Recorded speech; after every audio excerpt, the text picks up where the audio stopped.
violencia, corrupción, inmoralidad, maledicencia, queja, pleitos, fanatismo, frivolidad, hipocresía, engaño, impaciencia, autocomplacencia y egoísmo. Todas estas palabras describen la realidad de la cultura en la que vivimos, de la cultura salvadoreña actual. Pero, ¿qué puede influenciar nuestra cultura de manera que puede ser transformada a una cultura que glorifique a Dios? Una de las cosas que lo puede hacer es el hablar la sana doctrina.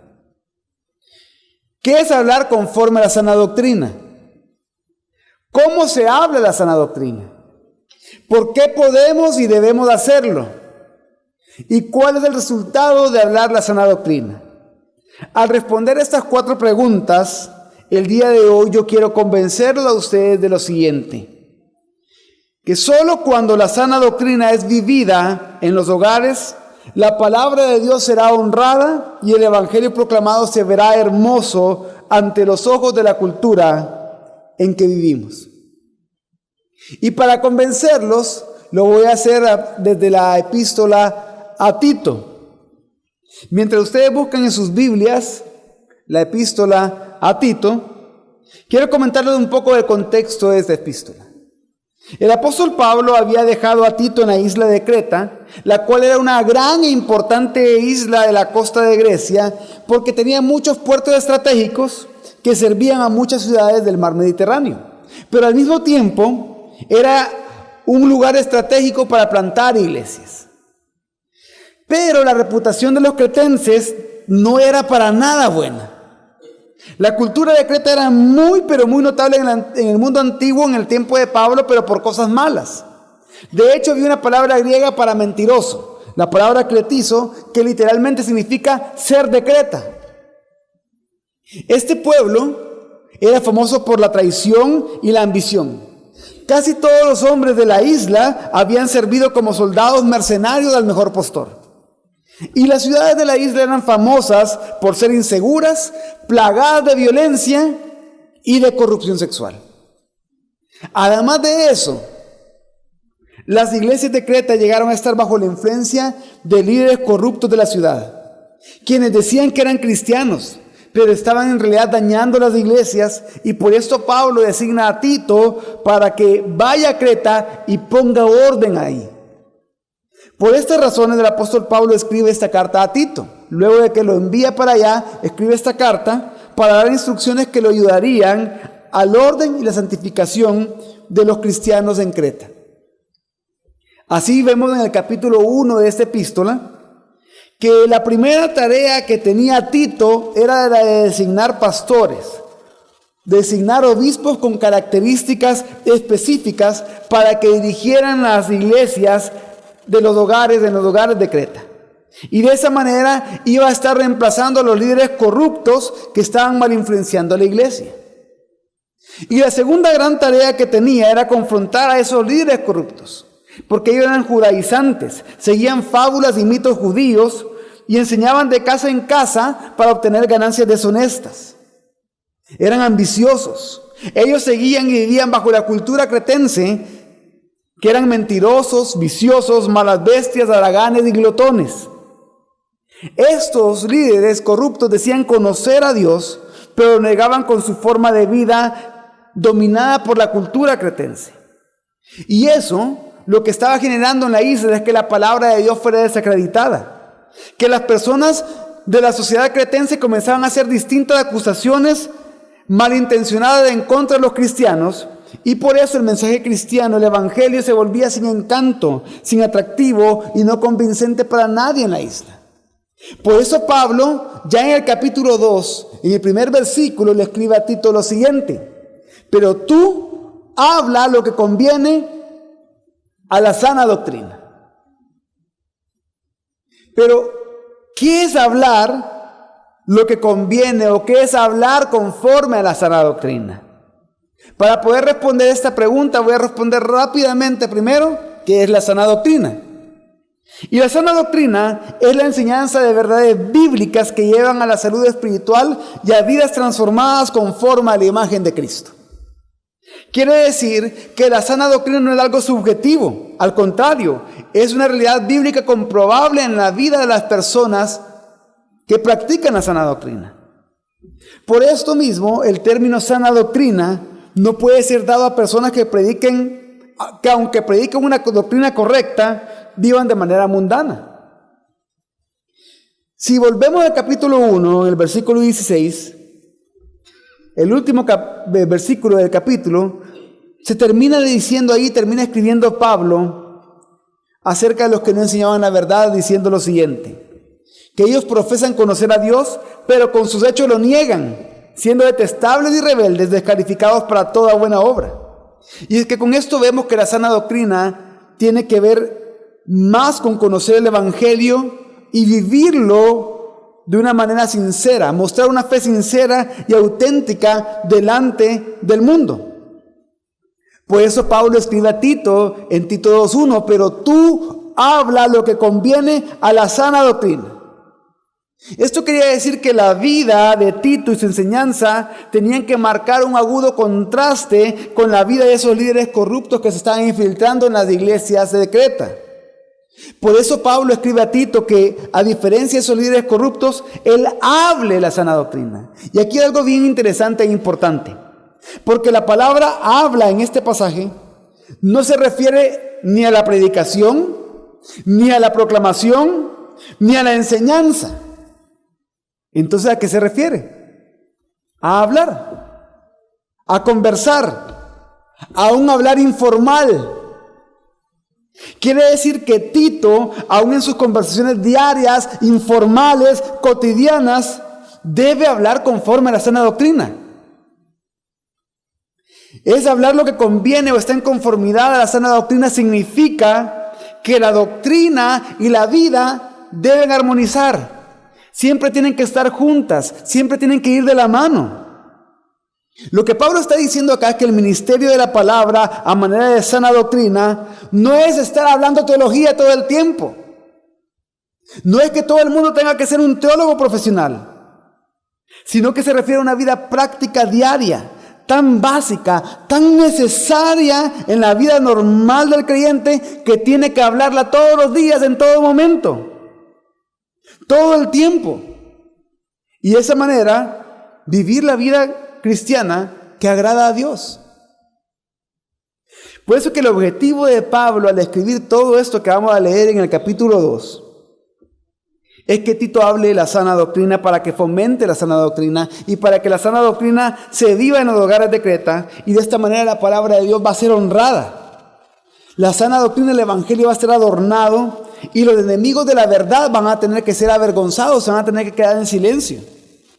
Por medio de la gracia que se ha manifestado para salvarnos y que nos enseña a vivir sobria, justa y piadosamente mientras esperamos a Cristo.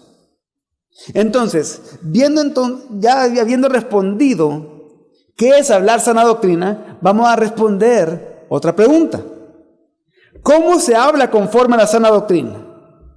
Y de entrada se la voy a responder: viviéndola. Es viviéndola. Y comenzamos a vivirlas a partir del hogar, desde el hogar. Y es que solo cuando la sana doctrina es vivida en los hogares, la palabra de Dios será honrada y el evangelio proclamado se verá hermoso a los ojos de la cultura en que vivimos. Y entonces, en el versículo 1, Pablo le dijo a Tito: pero tú habla lo que conviene a la sana doctrina. Y del versículo 2 al 10 le responde cómo. Vamos a leer del versículo 2 al 10. A los ancianos que sean sobrios, serios, prudentes, sanos en la fe, en el amor, en la paciencia.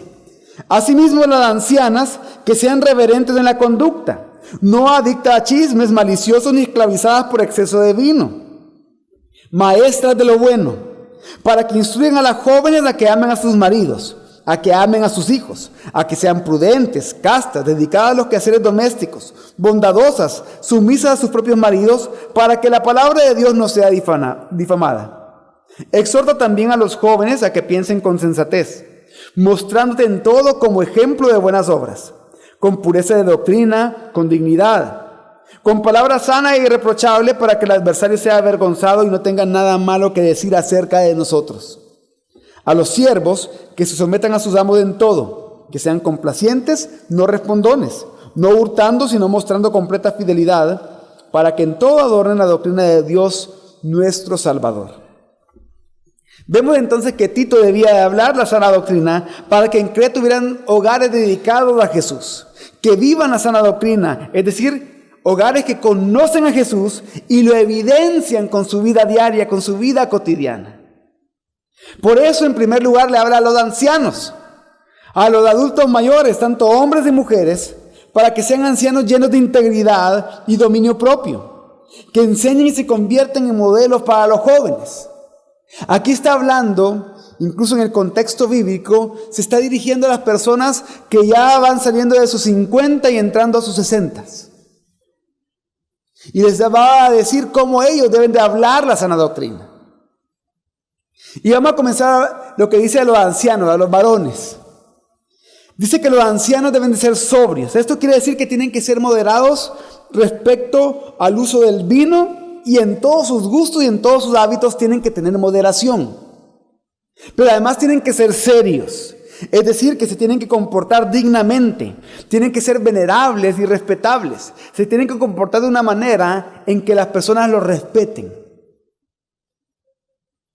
Pero también tienen que ser prudentes. Hombres maduros, de juicio maduro, que sepan refrenarse, que sepan tener dominio propio tanto en lo que hablan como en sus acciones. Y sanos. ¿Sanos en qué sentido? Sanos tanto moral y espiritualmente. Porque si ellos son sanos moral y espiritualmente, eso mismo lo van a difundir. Van a animar en la fe, en el amor y la paciencia a otras personas porque ellos ya son sanos en la fe, en el amor y la paciencia. Y ahora quiero dirigirme a ustedes, hermanos, amados ancianos, adultos mayores, miembros de nuestra iglesia. Esto es lo que la Biblia requiere de ustedes en los hogares y aquí en la vida en congregación. Así deben de vivir ustedes, amados hermanos, la sana doctrina. Y todos nosotros los necesitamos a ustedes. Ustedes son importantes dentro del cuerpo de Cristo. Necesitamos que ustedes vivan de esta manera. Necesitamos verlos involucrados en el cuerpo de Cristo y en sus hogares. Y seguir así este ejemplo de ustedes. Necesitamos su ánimo para la fe, para el amor y para la paciencia.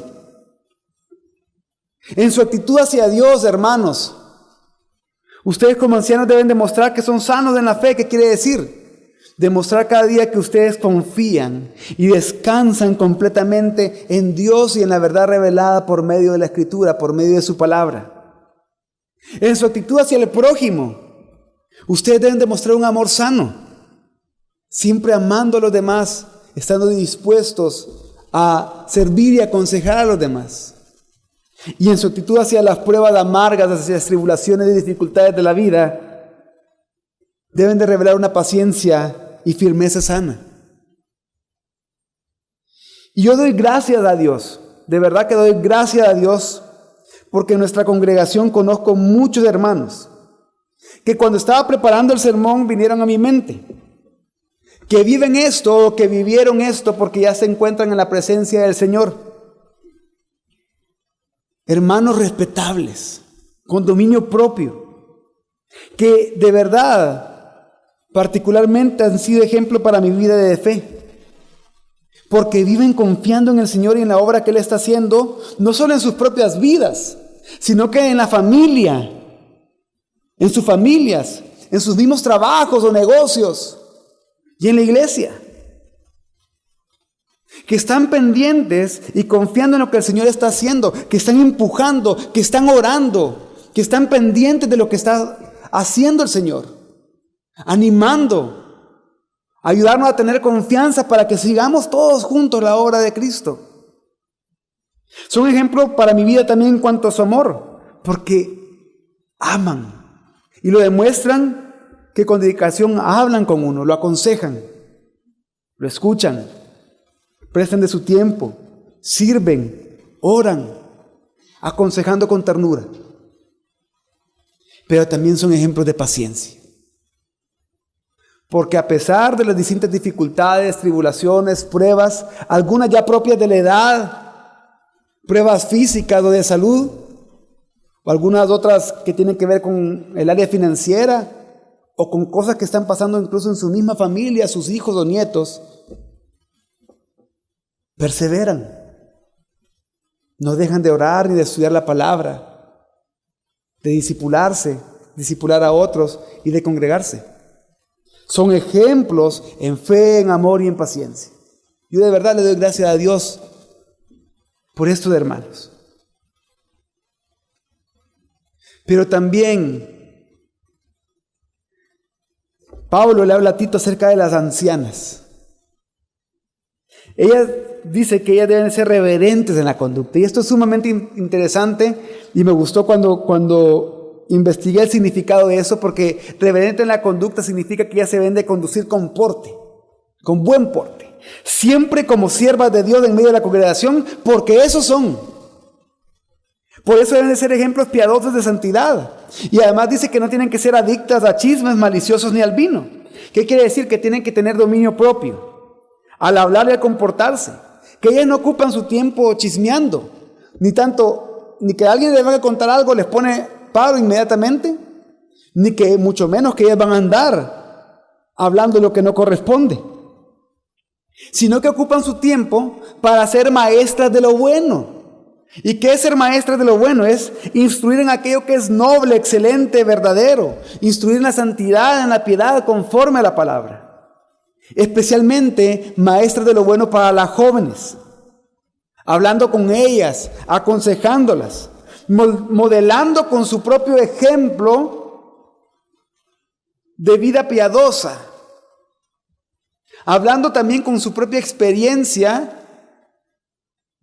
pero siempre basadas en la palabra de Dios. ¿Y qué le están enseñando?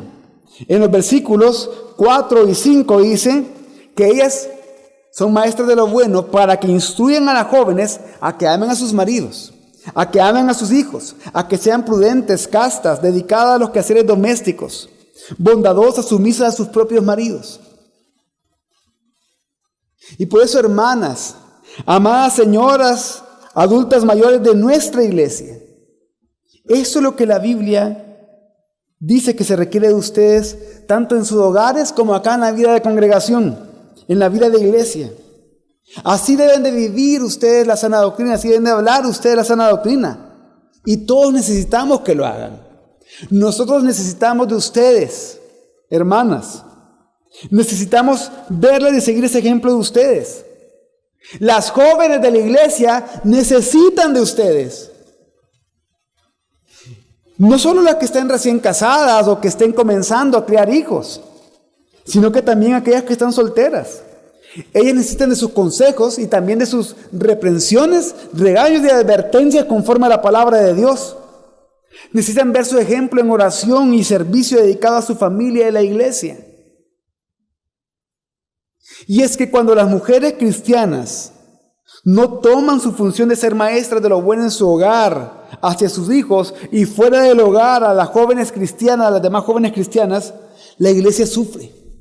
Y la iglesia se encuentra en peligro. ¿Por qué? Porque de esa manera las generaciones siguientes se encuentran en peligro.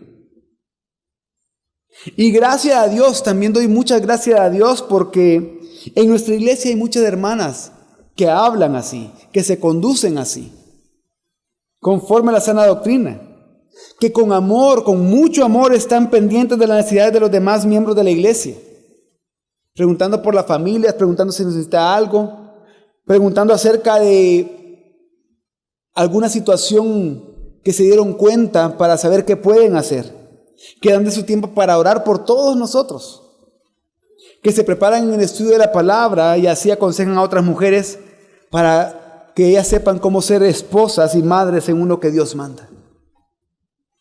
Y todo esto, tanto el papel de los ancianos como el de las ancianas, específicamente enseñando a las mujeres jóvenes, debe de hacerse con un propósito. El hablar la sana doctrina para ellos es con un propósito específico que lo dice al final del versículo 5. Para que la palabra de Dios no sea difamada.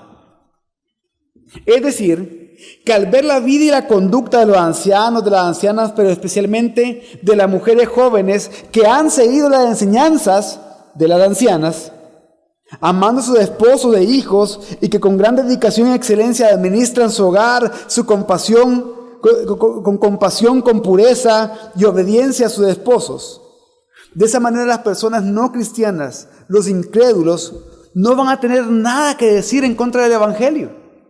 Al contrario, la palabra de Dios va a ser honrada porque verán el fruto que produce en las vidas y en los hogares. Y es que, hermanos, no solo las cosas malas que decimos o hacemos, sino también las cosas buenas que dejamos de decir y que dejamos de hacer, deshonran a Dios y a su palabra delante del mundo, delante de los que no creen.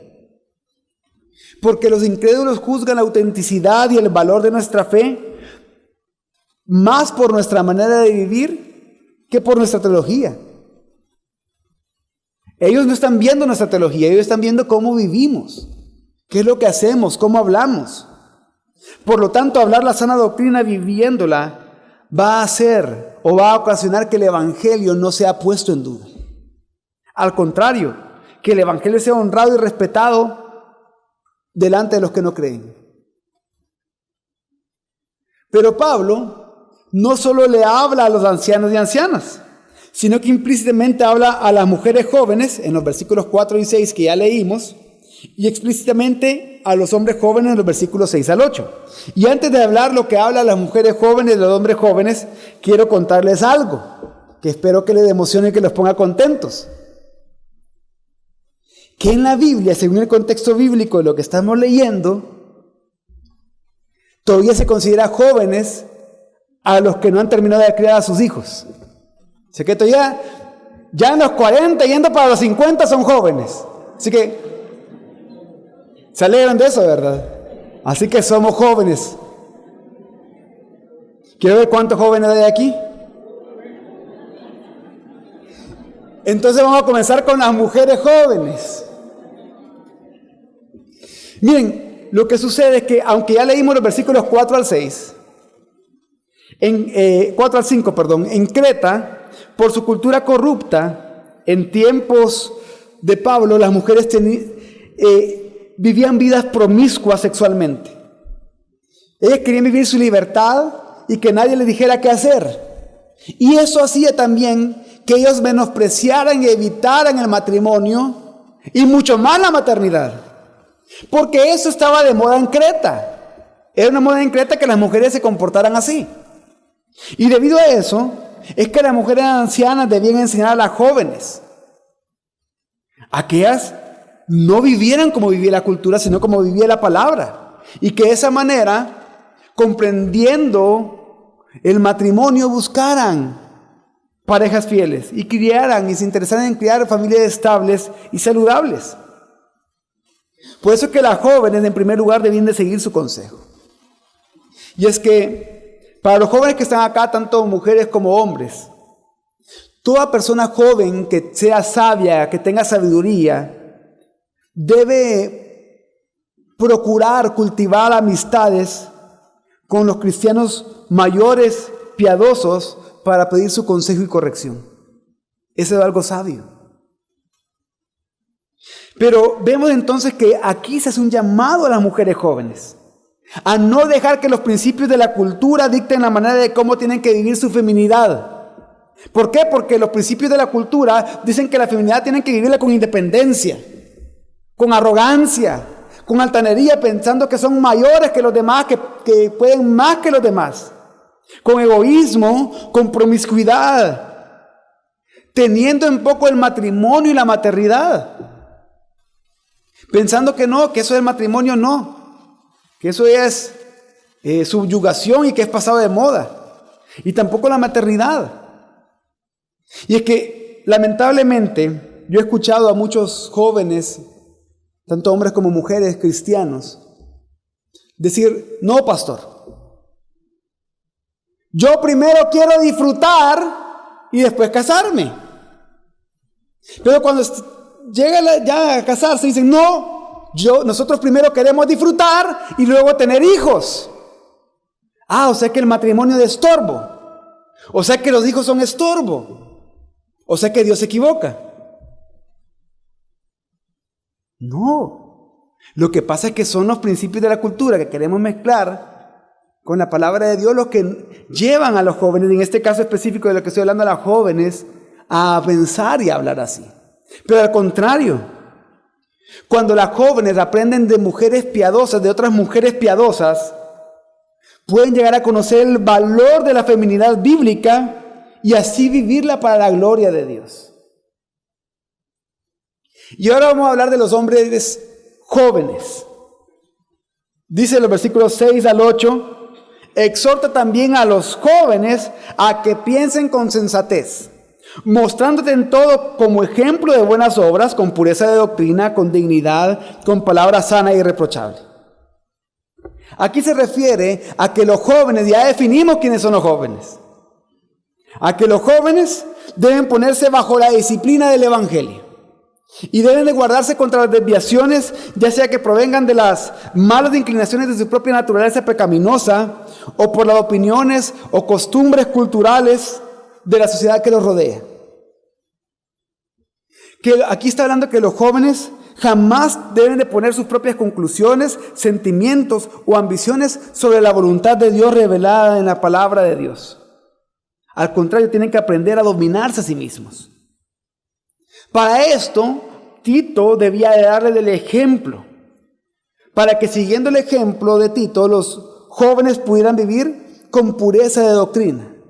Esto se refiere a que a medida que crecen en el conocimiento del Evangelio, deben de vivirlo y mostrarlo por sus buenas obras, que nacen de ese conocimiento del Evangelio. Pero también dice que se conduzcan con dignidad. ¿Qué quiere decir esto? Que los jóvenes varones se tienen que conducir con dignidad, que sean serios, que sean sobrios, y muéstrenlo respetando a los demás y ganándose el respeto de los demás. Porque esto hará, y esto se hará evidente incluso en la forma en la que hablan. Por eso es que dice que van a hablar con palabra sana e irreprochable. La forma de hablar cotidiana va a ser una evidencia en que ellos viven con pureza de doctrina, que buscan hacer buenas obras y que viven con dignidad. Por eso, jóvenes que están acá, no sean envanecidos.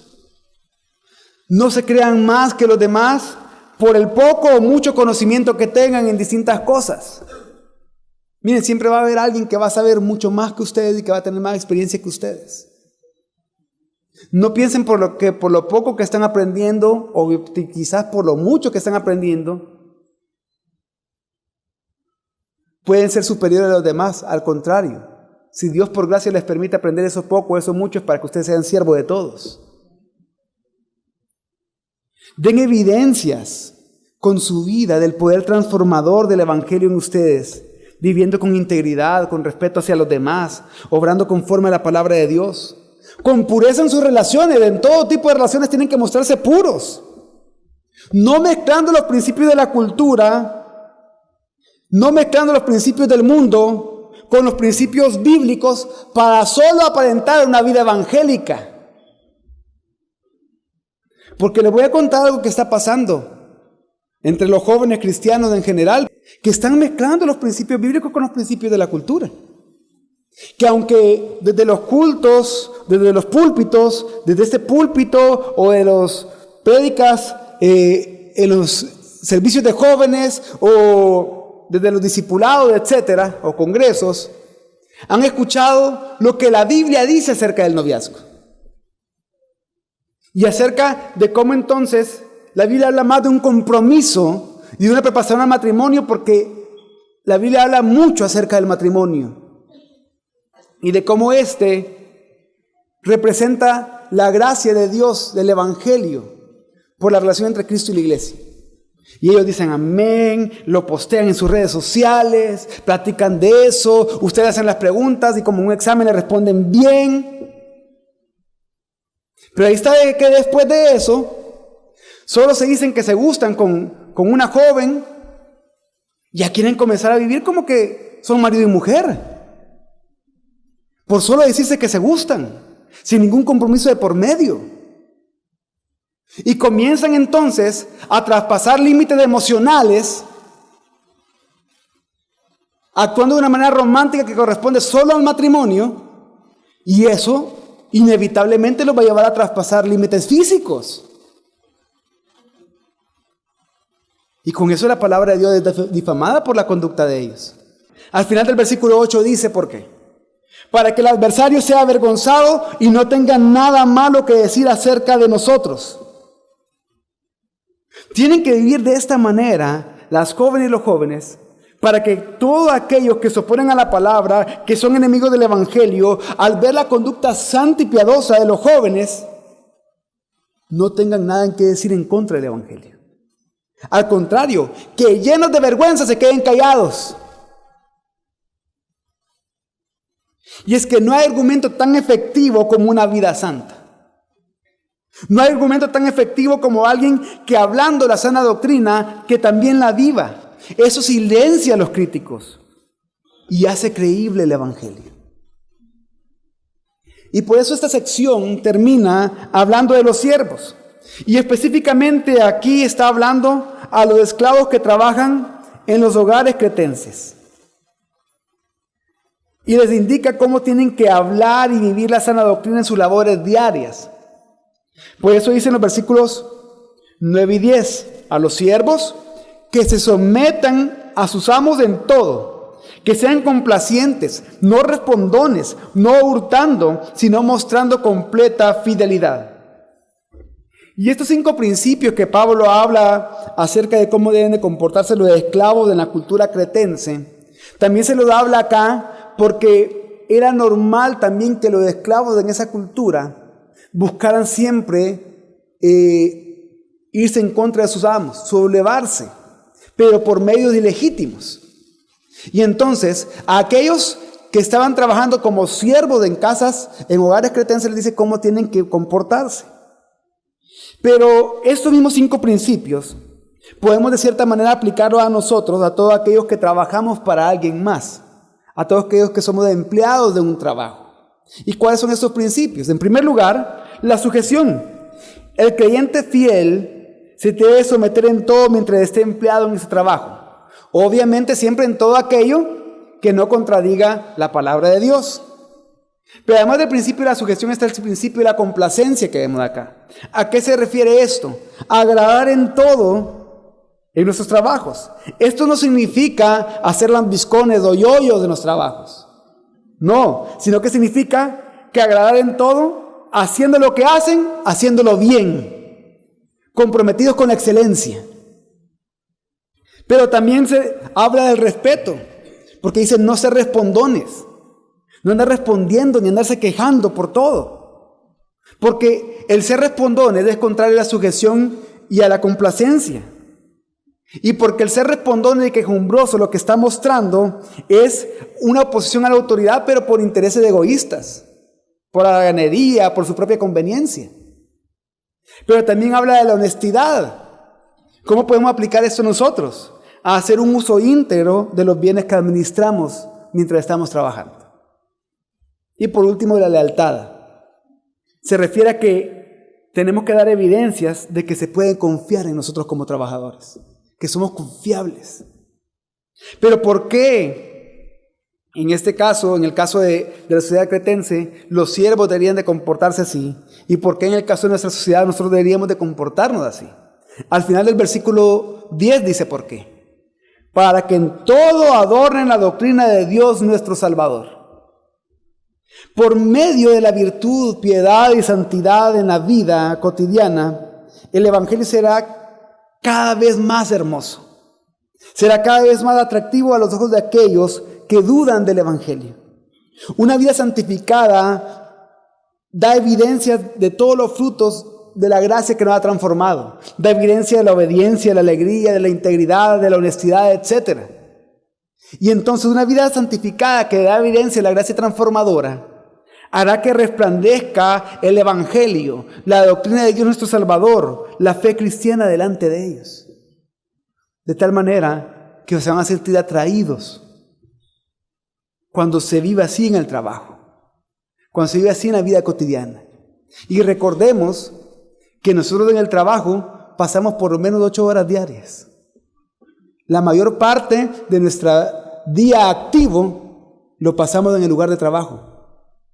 Así que en el lugar de trabajo estamos llamados a adornar la doctrina de Dios nuestro Salvador, a adornar el Evangelio.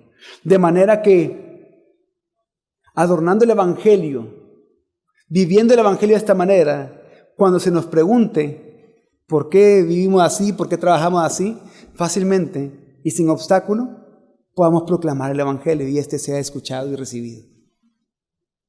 Por eso, solo cuando las personas viven la sana doctrina en los hogares, la palabra de Dios será honrada. Y el Evangelio proclamado se verá hermoso ante los ojos de la cultura en que vivimos. Quiero responder una tercera pregunta. ¿Por qué podemos y debemos vivir la sana doctrina de esta manera? En Tito 2, 11 al 14 se nos da la respuesta. Dice, porque la gracia salvadora de Dios fue manifestada a todos los hombres, enseñándonos que, renunciando a la impiedad y a las pasiones mundanas, vivamos sobria, justa y piadosamente en el mundo presente, aguardando la esperanza bienaventurada y la manifestación gloriosa de nuestro gran Dios y Salvador Jesús el Mesías, quien se dio a sí mismo por nosotros para redimirnos de toda iniquidad y purificar para sí un pueblo de su propia posesión, celoso de buenas obras. Podemos hablar y vivir la sana doctrina solo por la gracia de Dios, la cual apareció para salvarnos de la persona de Cristo, quien murió, resucitó y subió al cielo, y volverá a aparecer otra vez en su regreso. Esa gracia es presente y futura. Esa gracia presente que ya nos salvó, nos anima a vivir de esta manera, a vivir el Evangelio. Y es futura porque estamos esperando el regreso de Cristo. Esa gracia que ya es una realidad en nosotros y que al mismo tiempo esperamos en ella, nos enseña cómo tenemos que vivir. Por un lado, la gracia que nos salvó nos enseña a renunciar a las formas corruptas de la vida, de la cultura en la que vivimos, porque son inconsistentes y contrarias al generoso amor que Dios ha mostrado dando a Jesucristo para nuestra salvación. Pero por otro lado, la gracia que nos salvó nos enseña a vivir una vida sobria, es decir, una vida con dominio propio, que vence los impulsos pecaminosos. Nos enseña también a vivir una vida justa, es decir, una vida que obedece y practica la palabra de Dios, haciendo bien a los demás, haciendo bien al prójimo. Nos enseña a vivir una vida piadosa, quiere decir una vida santa, que con verdadero fervor y reverencia anhele ser como Cristo cada vez más. Así tenemos que vivir hoy, mientras esperamos el regreso de Cristo. Podemos hablar y vivir la sana doctrina porque la gracia nos enseña a hacerlo. Tenemos que vivir así mientras esperamos la segunda venida, conscientes que Jesús se dio a sí mismo por nosotros, con un doble propósito. Primero, para redimirnos del pecado y de la maldad, pagando el precio de nuestro rescate con su sangre. Pero también para purificarnos, para que seamos un pueblo santo, apartado para Él, que le pertenece a Él y que por lo tanto deseamos vivir para Él, practicando buenas obras, celoso de buenas obras, porque así sabemos que le estamos dando gloria a Él. Entonces ya hemos respondido 3 preguntas. Hemos respondido qué es hablar la sana doctrina, hemos respondido cómo hacerlo y hemos respondido por qué podemos y debemos de hablar y vivir la sana doctrina. Para terminar, quiero responder una 4ª pregunta. ¿Cuál es el resultado de hablar y vivir la sana doctrina desde los hogares? Y es que Pablo lo que está enseñando es que el Evangelio debe de probar su poder redentivo en la comunidad y de esa manera hacer luz en la cultura en donde vivimos. Pero ser luz en la cultura donde vivimos no se va a hacer por revolución tratando de imponer a la fuerza el Evangelio, porque el Evangelio no se puede imponer a la fuerza. Pero tampoco el ser luz se va a hacer por ascetismo, apartándonos de nuestra sociedad, escondiéndonos de nuestros hogares, escondiéndonos dentro de los edificios de las iglesias, sin involucrarnos para nada en la sociedad en la que vivimos. sino que podemos ser luz solo cuando el Evangelio es vivido a partir de los hogares y a partir del hogar a la sociedad, a la comunidad. Eso va a hacer que el Evangelio no pase desapercibido. Cuando a partir del hogar los cristianos participan en la vida pública viviendo el Evangelio y por lo tanto viviendo un sistema de valores completamente diferente al de la cultura en la que viven, cultura que adora a un Dios totalmente diferente al Dios que nosotros adoramos, que es el único Dios verdadero, Jesucristo. Cuando vivimos de esta manera, con un sistema de valores diferentes al de ellos, porque están completamente basados en la palabra, Jesucristo es glorificado a través nuestro. ¿Y cómo? Tito 3, 1 al 2 dice: recuérdales que se sometan a los gobernantes, que obedezcan a las autoridades, que estén dispuestos a toda buena obra, que no hablen mal de nadie, que sean pacíficos, amables, mostrando toda mansedumbre para con todos los hombres, porque nosotros también éramos en otro tiempo necios, desobedientes, extraviados, esclavizados por pasiones y placeres diversos, viviendo en malicia y envidia, aborrecibles y aborreciéndonos unos a otros. Así que vemos que Pablo deja de hablar del hogar cristiano para hablar de cómo los miembros de esos hogares, enseñados por la gracia, deben de vivir como ciudadanos del medio de la cultura, que sean conocidos por su obediencia a las autoridades, por ser pacíficos, por ser generosos y amables. Y que de esa manera entonces se relacionen con gracia y misericordia con los demás. Recordando algo. Recordando que ellos no son mejores que las personas a las que le predican. Que ellos no son mejores que las personas con las que se relacionan. Nosotros no somos mejores que ellos, hermanos. Por eso tenemos que vivir recordando que en otro tiempo nosotros éramos pecadores, éramos tinieblas y estábamos en tinieblas. Y que si hay una diferencia en nosotros es por la pura gracia y misericordia de Dios. Y por lo tanto, así nos podemos relacionar con gracia y misericordia con nuestros vecinos y demás personas. Recordando quiénes éramos, pero ahora hablando y viviendo y proclamando la sana doctrina, amando, viviendo y proclamando el Evangelio de nuestra salvación, recordando que el Dios triuno obró en nosotros para salvarnos, como dice Tito 3, 4 al 7. Pero cuando se manifestó la bondad de Dios nuestro Salvador y su amor para con los hombres, nos salvó no por obras de justicia que nosotros hubiéramos hecho, sino según su misericordia, por medio del lavamiento de la regeneración y de la renovación del Espíritu Santo, el cual derramó en nosotros abundantemente por medio de Jesús el Mesías, nuestro Salvador, para que justificados por su gracia fuésemos hechos herederos de la vida eterna, conforme a la esperanza. Entonces, amados hermanos, de esta manera vemos que solo cuando la sana doctrina es vivida en los hogares, la palabra de Dios será honrada y el Evangelio proclamado se verá hermoso ante los ojos de la cultura en que vivimos. Y eso podemos hacerlo por la gracia de Dios. Vamos a orar.